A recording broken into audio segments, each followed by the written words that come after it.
Mark 7. Now when the Pharisees gathered to him with some of the scribes who had come from Jerusalem, they saw that some of his disciples ate with hands that were defiled, that is, unwashed. For the Pharisees and all the Jews do not eat unless they wash their hands, holding to the tradition of the elders. And when they come from the marketplace, they do not eat unless they wash. And there are many other traditions that they observe, such as the washing of cups and pots, and copper vessels and dining couches.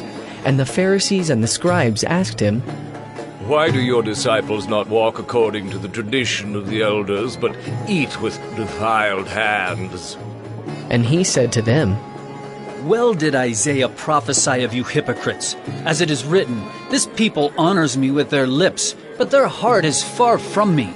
In vain do they worship me, teaching as doctrines the commandments of men.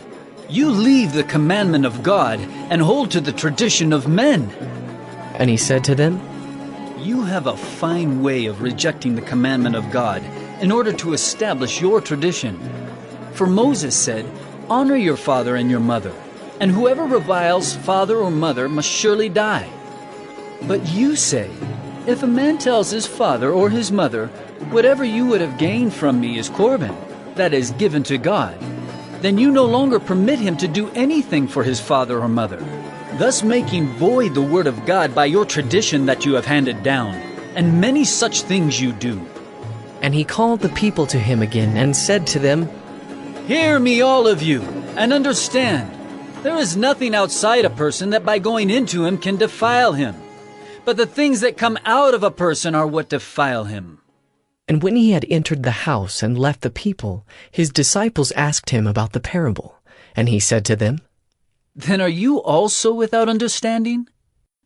Do you not see that whatever goes into a person from outside cannot defile him, since it enters not his heart, but his stomach, and is expelled? Thus he declared all foods clean. And he said, What comes out of a person is what defiles him.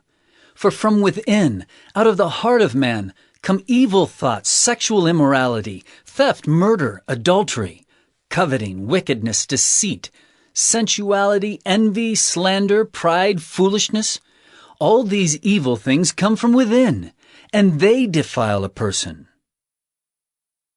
And from there he arose and went away to the region of Tyre and Sidon. And he entered a house and did not want anyone to know, yet he could not be hidden.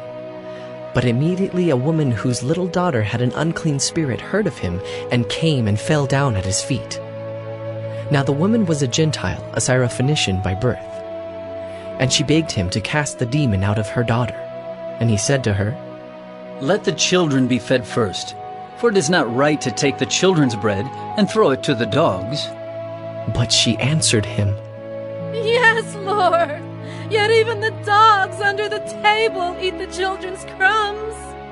And he said to her, For this statement you may go your way. The demon has left your daughter.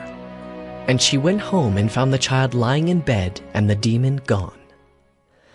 Then he returned from the region of Tyre and went through Sidon to the Sea of Galilee in the region of the Decapolis.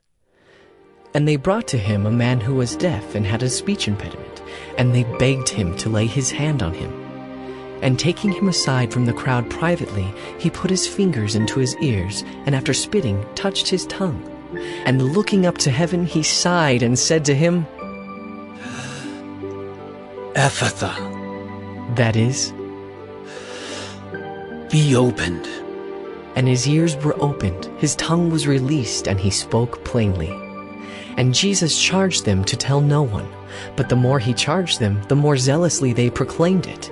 And they were astonished beyond measure, saying, He has done all things well. He even makes the deaf hear and the mute speak.